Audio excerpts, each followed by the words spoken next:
In this video, we're going to show you how to add a stock to your Docket Manager system. We're going to choose Inventory from the menu on the left. That brings us to the Stock tab, where we will choose New. Give our stock a name. Choose a supplier for this stock. This is who is providing us with the stock, where we're purchasing it from. Supplier code is also known as the item code.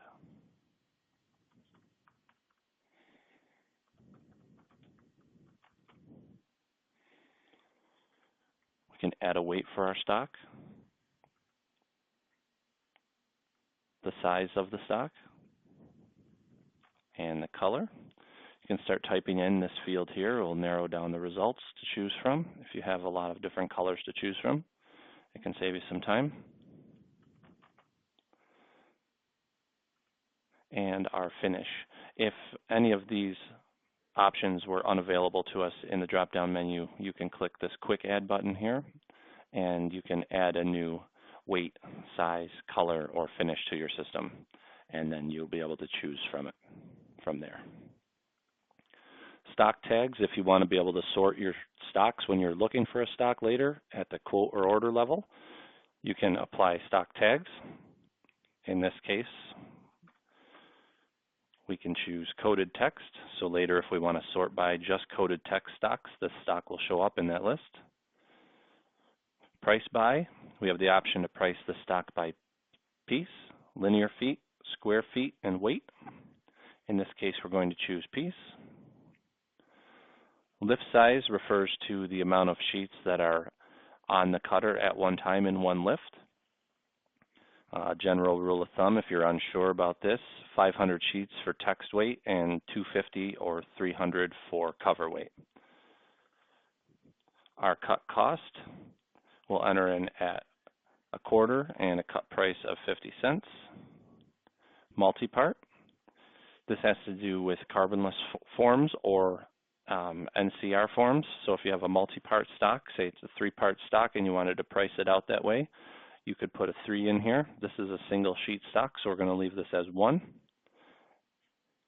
You can enter the M weight, the caliper, and the GSM if you have that available to you. Make sure that if you are entering in the caliper that you're entering in the correct decimal value, because if you don't, your cutting charges may be very skewed. Package quantity is how many sheets come in a package of this stock.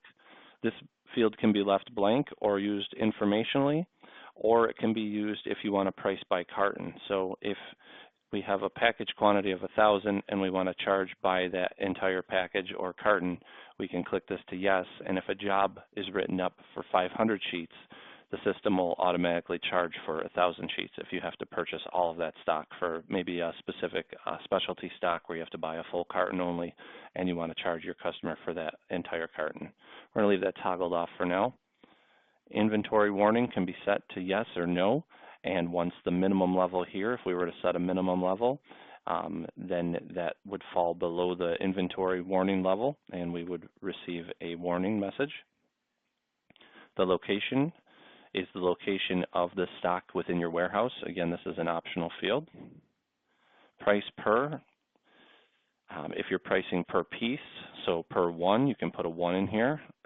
General rule of thumb is that we're pricing by per 1,000 sheets with the pricing from our vendor. The online name is if you want to have the stock appear with a different name in your web-to-print software, you can put in an online name here. So if you wanted it to say the name of your company, Silk Text or something to that effect, to make it sound more relative to you and your business, you can enter that in. GL accounts, once you have all of your GL accounts set up within your system, you can choose the correct GL account for the stock. And then that brings us to pricing. So the pricing is going to be set. So if we have a per 1,000 price of $32.50, you can say up to $999,999, and the cost is $32.50. The book cost we'll put in at $32.50 as well, and we'll hit save. So what the system will do for us now is take price per, which we put in at 1,000, and it is $32.50 per 1,000 sheets. If you have additional price scales, if you're looking to charge less at a certain amount, you can enter in as many price scales as you like. So quantity up to, say, 1,000, we charge one price. Up to 2,000, we charge another. Up to 3,000, we charge another. So you can build those scales out right here. So we'll leave our one price scale here. For markups, we have two different options for markups, printed and blank. Again, you can set specific price scales for quantities up to. In this case, the preset was 5,000 and 25,000, so up to 5,000. The percentage markup on the stock, this cost right here, $32.50, would be 75% on top of this for anything that's being printed. Up to over 5,000 to 25,000, it would be 50% on top of $32.50. For blank stock, you can set a percentage as well. So if you're just selling the blank stock, you may want to charge a little bit more. That can be set here. If these scales are incorrect in your system, you can simply hover over them and click on one of them and adjust the information that's here. So if you wanted this to be 30%,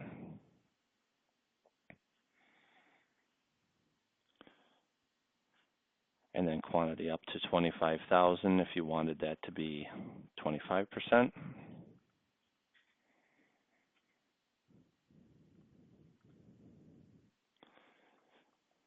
And then if you wanted to add an additional one, you could add an additional up to 75,000, and we want to do 20%.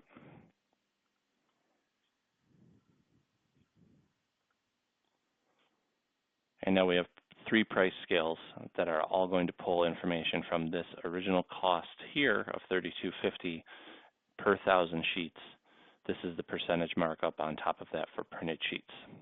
And again, if you wanted to add different blank scales, you could add those here. And if you wanted to delete any of these, you could highlight which ones you wanted to delete, checkbox there, and hit delete.